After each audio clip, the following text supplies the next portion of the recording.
Olá, essa é a nossa apresentação para a mostra multidisciplinar. Nós vamos falar sobre o princípio de funcionamento básico de um motor de corrente contínua. Bom, o motor elétrico faz parte da automação e do nosso dia a dia. Mais especificamente, o motor de corrente contínua é utilizado em diversos dispositivos, tanto na área industrial como na nossa própria casa. Na indústria, ele é utilizado principalmente em equipamentos robóticos, onde você precisa de um maior controle da movimentação. Ele precisa ser bem preciso e essa é uma característica do motor de corrente contínua. Para a gente começar a falar sobre o tema, vamos falar sobre as cargas elétricas. Para a gente falar sobre as cargas elétricas, temos que ter em mente que ela pode ser negativa, neutra ou positiva. Isso vai depender da quantidade de elétrons que esse corpo tem. Se ele tiver uma maior quantidade de elétrons, vai ter uma carga negativa. Se ele tiver uma quantidade maior de prótons, ele vai ter uma carga positiva. E se as cargas estiverem em equilíbrio, ele vai ter uma carga neutra. Corpos que têm polaridades diferentes vão se atrair. Nesse caso, a gente tem um corpo carregado positivamente e um corpo negativo, onde ele se atrai. Se a gente tiver cargas de mesmos sinais, tanto positivas como negativas, elas se repelem. Essa movimentação de cargas elétricas é o que nós chamamos de corrente elétrica. E a corrente elétrica precisa obedecer a um sentido para poder ter um fluxo ordenado dos elétrons, partindo do polo negativo para o polo positivo. Aqui a gente tem um exemplo de corrente elétrica fornecido por uma pilha. É o que nós chamamos de corrente contínua, pois ela tem um fluxo constante. A polaridade dela não se altera em função do tempo.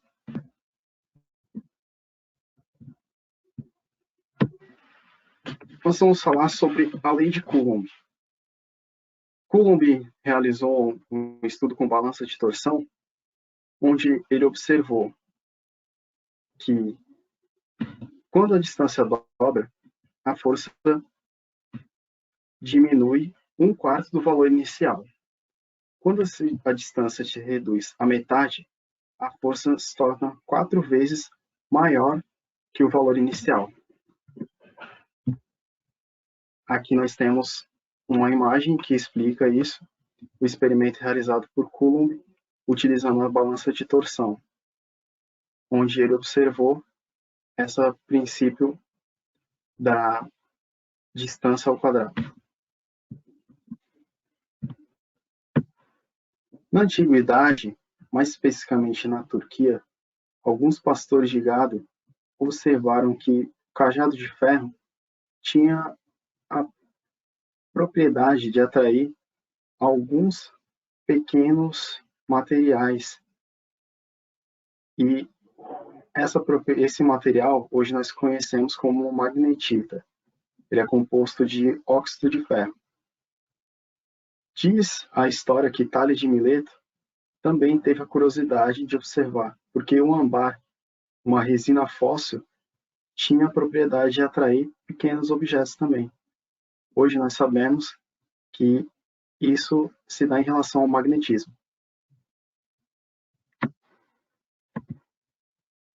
O eletromagnetismo. Com o avanço dos estudos relacionados ao magnetismo e o eletromagnetismo, a comunidade científica foi cada vez mais se aprofundando sobre esse tema, chegando a nós termos conhecimentos hoje sobre o campo magnético, que nada mais é do que a movimentação das cargas elétricas. O campo magnético, ele se origina a partir da carga elétrica em um condutor. Com isso, gera um campo elétrico. A Terra é um exemplo de campo magnético, pois ela tem uma superfície ligeiramente carregada. Isso nós podemos observar nos polos magnéticos que a Terra possui. Aqui nós temos um exemplo disso.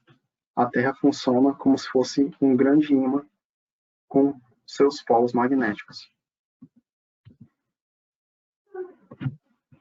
O campo magnético criado por uma corrente elétrica. Ele foi observado no experimento feito pelo físico Ørsted, onde ele observou que ao atravessar uma corrente elétrica por um condutor, era gerado um campo magnético. Ele fez isso através de um experimento simples, onde ele colocou um circuito onde havia uma bússola e ao fechar esse circuito, a corrente elétrica percorria pelo circuito e a bússola sofria um seu desvio na orientação devido ao campo magnético criado pela corrente. Aqui nós temos uma definição do que é o campo elétrico. O conceito de campo elétrico pode ser melhor apresentado fazendo uma comparação do campo elétrico da Terra e o campo gravitacional terrestre, em torno da Terra devido à sua massa. Existe um campo gravitacional. A cada ponto desse campo associamos um vetor gravitacional. Denominamos o vetor gravitacional. Um corpo de massa m é colocado num determinado ponto desse campo. Ficará sujeito à gravidade terrestre.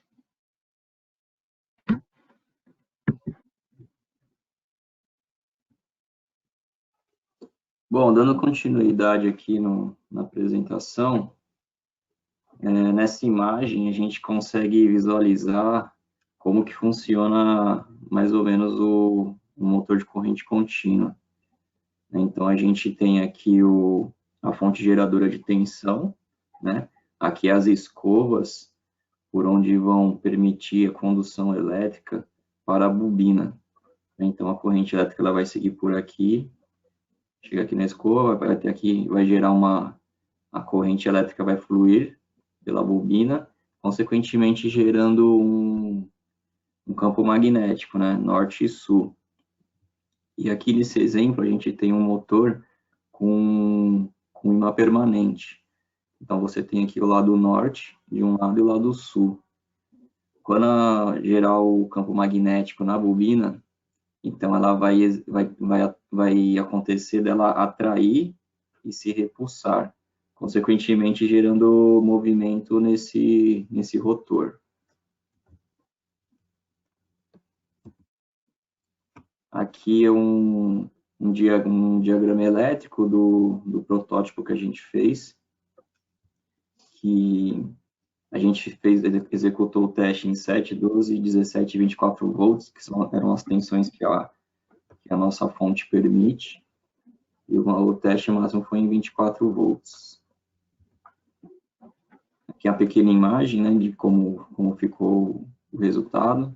Então, a gente tem aqui a fonte, ligando aqui nos polos, né, positivo e negativo, que vão aqui para o comutador, daqui que parte a conexão para a bobina, né?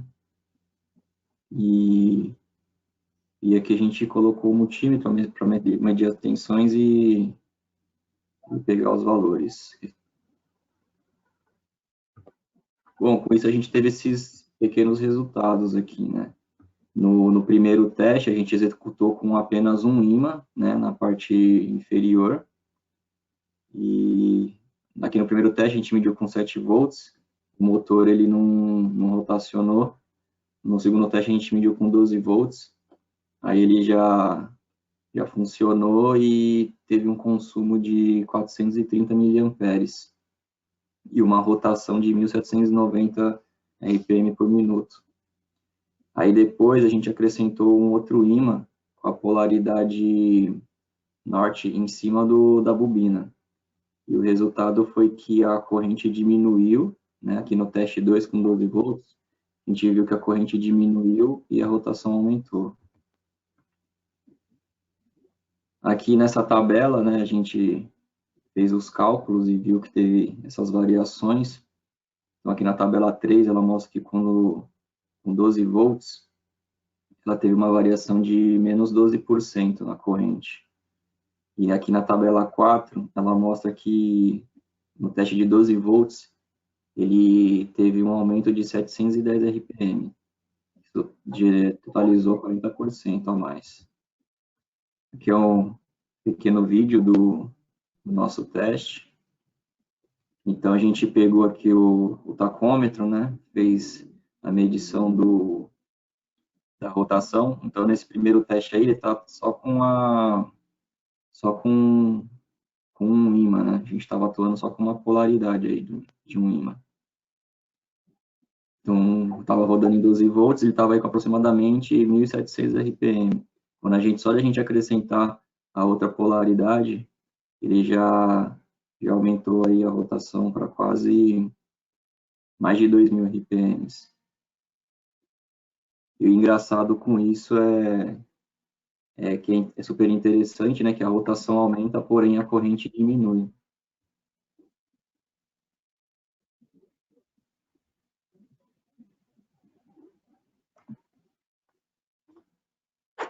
Bom, as discussões, né, a gente viu que a dificuldade na montagem foi deixar os rolamentos do rotor alinhado. E como nós não tínhamos nenhum equipamento de precisão, então um pouquinho que o eixo ficava torto, ele gerava muito atrito nos rolamentos, e isso dificultava a rotação do rotor. Em relação ao enrolamento da bobina, a gente fez um primeiro teste com o fio de cobre, né, esmaltado. A gente iniciou com 14 voltas a bobina e não funcionou. Depois a gente aumentou para aproximadamente 212 voltas, aí foi quando ele começou a atuar, que ele gerou um campo legal, né, um campo magnético interessante, e conseguiu fazer o giro do motor. Bom, na conclusão aqui, a gente conseguiu analisar que ter o entendimento, né, de como funciona, né, basicamente um motor elétrico de corrente contínua. A gente conseguiu analisar os conceitos de físicas que se aplicam no motor. A gente aplicou esses testes de diferentes formas, né, e a gente teve aqueles resultados que nós apresentamos aqui nas tabelas. E uma melhoria que a gente podia deixar aí, né, para melhorar o projeto, é tentar desenvolver ele com uma maior precisão mecânica nessas partes que envolvem o eixo. Porque, como eu citei na discussão, foi uma parte que gerava atrito e isso dificultava o desempenho do motor.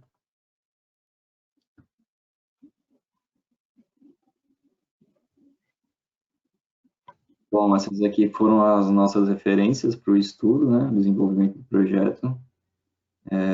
Muito obrigado pela atenção.